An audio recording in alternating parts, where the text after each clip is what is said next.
नमस्कार, स्वागत है आपका हमारे चैनल में जिसका नाम है मेरी किताबें। पुस्तक 1% फॉर्मूला, जिसके लेखक हैं टॉम कॉर्नेलन। अध्याय 4, भाग 1। अभ्यास निपुण क्यों नहीं बनाता है और इस बारे में क्या करें। केन ने सोचा, कोच जिम ने सही कहा था कि यह बेहतरीन यात्रा रहेगी। उसे यकीन नहीं हो रहा था कि उत्कृष्टता हासिल करने के प्रति समर्पित होने के बाद वह कितनी अद्भुत जगहों पर जा रहा था और कितने कमाल के लोगों से मिल रहा था।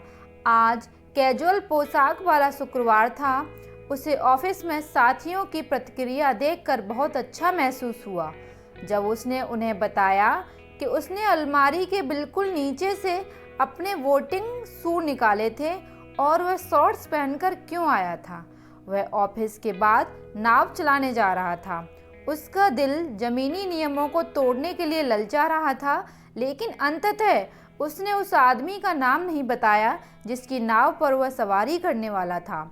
एक सम्मानित व्यवसाय मालिक जो समय समय पर कारोबारी खबरों की सुर्खियों में आते रहते थे।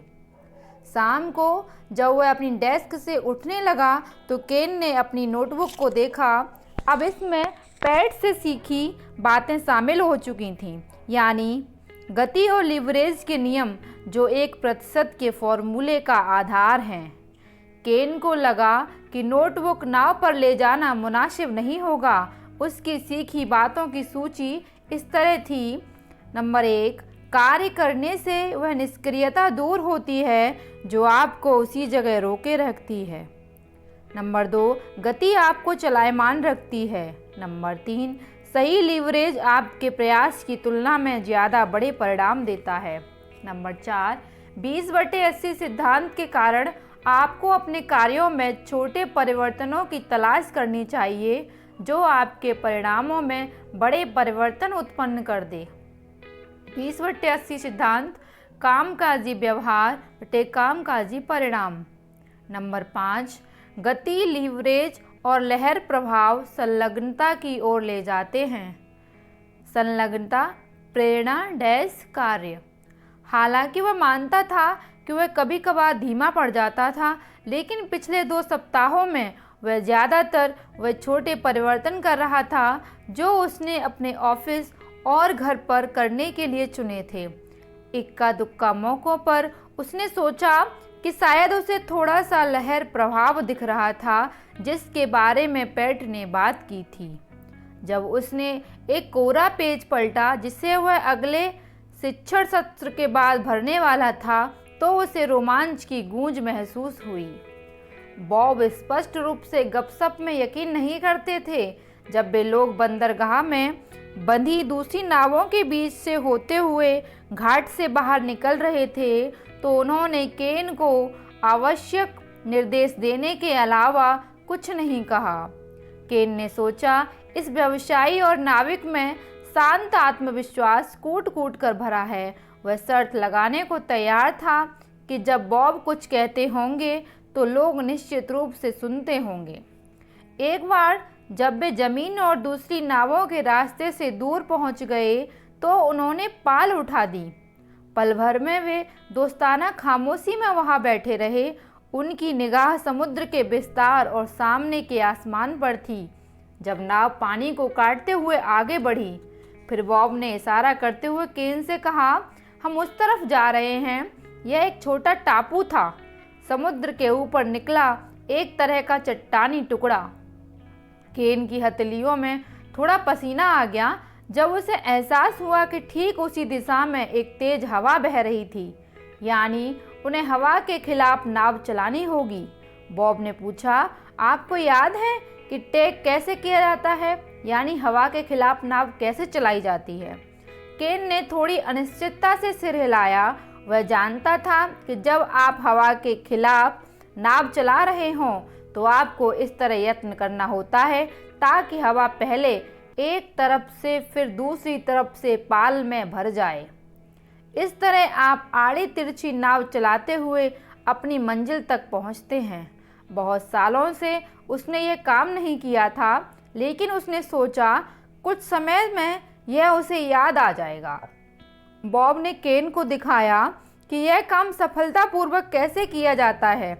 वे पहले नाव को एक दिशा में फिर दूसरी दिशा में ले गए, लेकिन हमेशा टापू की ओर लगभग 40% का कोण कायम रखा।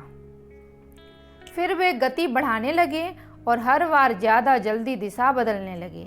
बॉब नाव घुमाते जा रहे थे, जिस वजह से संतुलन बनाने के लिए केन को इधर से उधर कूदना पड़ रहा था। उसे ऐसा लगा मानो वह एक बार फिर हाई स्कूल फुटबॉल अभ्यास में पहुंच गया हो और एक दिन में 2 अभ्यास कर रहा हो।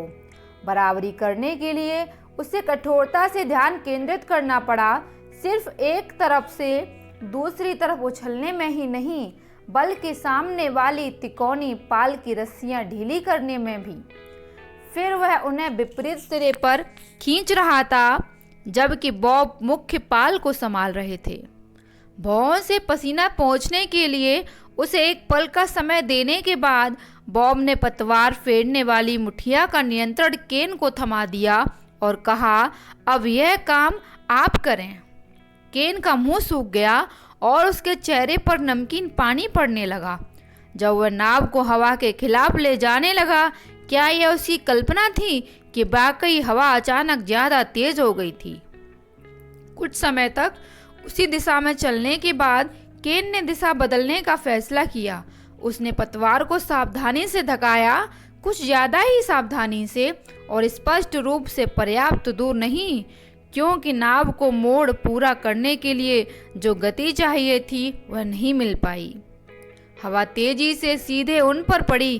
केन चकित था कि इस पल भी उसके दिमाग में इतनी स्पष्टता थी कि वह पेट और उसकी कही बात के बारे में सोच सके कि कोई गतिमान वस्तु गति में ही बनी रहती है जब तक कि उस पर किसी बाहरी शक्ति द्वारा कार्य न किया जाए। पाल भरने के बजाय सिर्फ फड़फड़ाती रही और नाव रुक गई। केन के लिए यह शर्मिंदगी की बात थी कि हवा शायद नाव को पीछे की ओर धकेल रही थी। बॉब के चेहरे पर सिकन तक नहीं आई। उन्होंने बस इतना ही कहा कि वह पतवार फेरने वाली मुठिया को पूरे रास्ते थामे रहे जब तक कि नाव पीछे जाना बंद न हो जाए और एक दिशा में हल्की तिरछी न चलने लगे। जल्द ही हवा पाल में भर गई थी और वह एक बार फिर से सही दिशा में जा रहे थे। यह नाव चलाने की सबसे बुनियादी योग्यताओं में से एक है जिसमें आपको माहिर बनना होता है। अपने आसपास की स्थितियों पर ध्यान देना और प्रतिक्रिया में उनके अनुरूप इस तरह ढलना ताकि आप हमेशा आगे बढ़ते रहें, बॉब ने कहा। थोड़ा ठहरने के बाद उन्होंने आगे जोड़ दिया, जीवन की तरह ही। चट्टानी टापू की ओर इशारा करते हुए उन्होंने आगे कहा, मान लें वह आपका लक्ष्य है। आपको यह समझ लेना चाहिए, अगर आपको सिर्फ प्रतिरोध ही मिल रहा है तो शायद आपके थोड़े अलग कोण से अपने लक्ष्य की ओर जाना चाहिए। अपने लक्ष्य को जान लें, फिर सही दिशा पर ध्यान केंद्रित करें जो आपको उसकी ओर ले जाती हो। केन, इसका मतलब यह भी है कि आपको स्टीयरिंग व्हील पर सोना नहीं है। जी सर, उसने जवाब दिया। कल्पना करें, अगर आप अपने ध्यान को अपनी दिशा और अपने लक्ष्य से भटकने दें तो क्या होगा, बॉब ने कहा। कल्पना करें अगर आप सिर्फ इसे 1% ही भटकने दें। मैं टापू पर पहुंचने के बजाय उसके पास से गुजर जाऊंगा। यह काफ़ी छोटा है। सही कहा केन। फिर इसकी ओर दोबारा लौटने में आपका समय बर्बाद होगा, या आप उस चट्टान से भी टकरा जा सकते हैं जो पश्चिम दिशा में पानी के नीचे है, बॉब ने जवाब दिया। जाहिर है आप टापू से ज़्यादा नहीं भटक सकते क्योंकि यह करीबी लक्ष्य है ना केन? निश्चित रूप से, लेकिन मान लेते हैं कि आपके सामने कोई लंबी अवधि का लक्ष्य है। मान लें मैं आपसे कहता हूँ कि आप हमें नाव से इंग्लैंड ले चलें, तब तो मुझे फ़ोन करने होंगे। मेरे पास कुछ चीज़ें हैं जो मुझे अपने शेड्यूल से हटानी होंगी, केन ने हंसते हुए कहा। बॉब मुस्कुराए और बोले, हाँ, हमें निश्चित रूप से ज़्यादा लंबी समुद्री यात्रा करनी होगी। यदि परिस्थितियाँ अच्छी रहीं तब भी शायद 30-40 दिन लग जाएंगे। अगर आप इतनी दूरी में औसतन सिर्फ 1% ही भटके, यह मानते हुए कि आप बिना दिशा बदले सबसे छोटे मार्ग पर चलते हैं, तो आप किसी तरह नहीं कर सकते। तब भी आप अंततः या तो फ्रांस पहुंच जाएंगे या फिर आयरलैंड, जो इस बात पर निर्भर करेगा कि आप दाईं तरफ 1% भटके थे या बाईं तरफ 1% भटके थे। केन ने कहा, यह बस 40 दिन आगे का लक्ष्य है और लक्ष्य से भटकाव सिर्फ 1% ही है। मेरे कुछ लक्ष्य उससे कई ज़्यादा दूरगामी हैं और मैं दिशा से इससे ज़्यादा भटक सकता हूँ। उसने इस बारे में सोचा कि वह 5 साल में कहाँ पहुँचना चाहता था। उसने उस समय के बारे में सोचा जब उसके बच्चे कॉलेज के लिए तैयार होंगे, उस बारे में भी जब वो रिटायर होने के लिए तैयार होगा। 1% मायने रखता है केन, यह मायने रखता है। केन ने सोचा, बॉब में लीडर का असंदिग्ध आभा मंडल था। उनके सफ़ेद बाल बहुत छोटे थे, उनका डील डॉल तथा त्वचा पैदाइशी नाविक जैसी थी। बॉब, आप नौकायन में इतने अच्छे कैसे बन गए? क्या कोई रहस्य है? आप नैसर्गिक प्रतिभा के धनी दिखते हैं। मजाक कर रहे हैं, बॉब ने कहा। जहाँ मैं पैदा हुआ था वहाँ बस खेत ही खेत थे। समुद्र की तो बात रहने दें, हमने शायद ही कभी स्विमिंग पूल्स देखे थे। किशोरावस्था में मेरा एक कजिन झील के पास रहने लगा। उसने एक पाल नौका खरीदी। हर गर्मियों में मैं वहाँ जाता था और जल्द ही मैं नौकायन का दीवाना हो गया।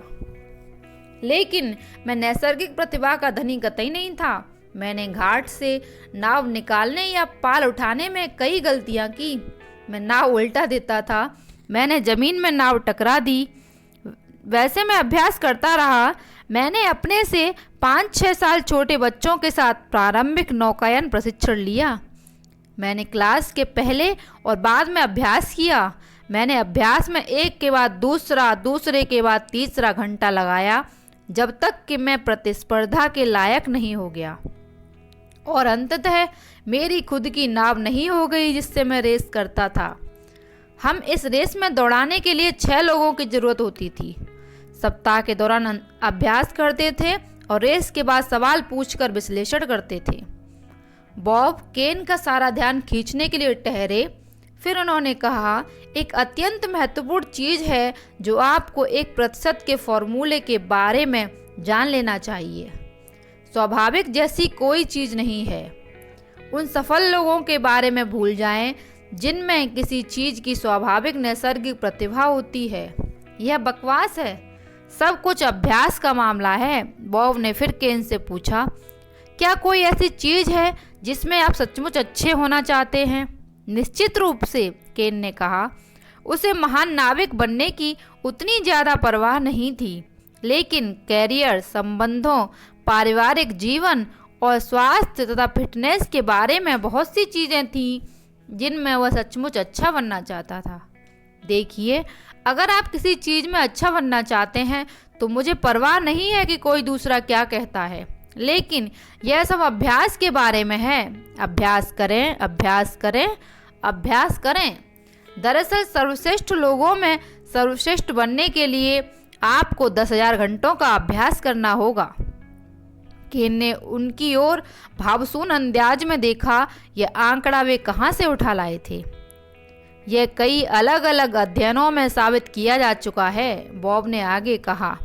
यदि आप किसी भी चीज़, व्यवसाय, गणित, विज्ञान, संगीत, साहित्य, शतरंज, ताश, चाहे जो हो, में उत्कृष्ट स्तर पर पहुंचना चाहते हैं तो इसके लिए 10,000 घंटों के सुनियोजित अभ्यास की ज़रूरत होती है। लेकिन यह बहुत लंबा समय है।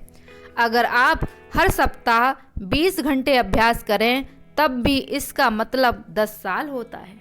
ओह ओह, उन लोगों के बारे में क्या जो अविश्वसनीय प्रतिभा के साथ पैदा होते हैं, जैसे जैसे कोई प्रतिभाशाली पियानो वादक।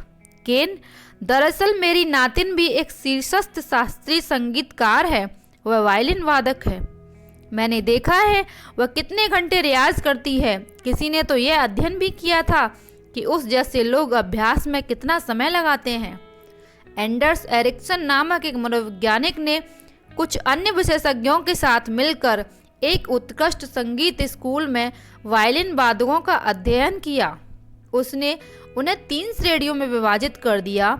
एक में जिनका स्टार बनना तय था, दूसरे में जो सचमुच अच्छे थे और पेशेवर वादन कर सकते थे, और तीसरे वे जो अच्छे तो थे लेकिन बेहतर नहीं थे और जो संभवतः आगे चलकर वायलिन शिक्षक बनेंगे।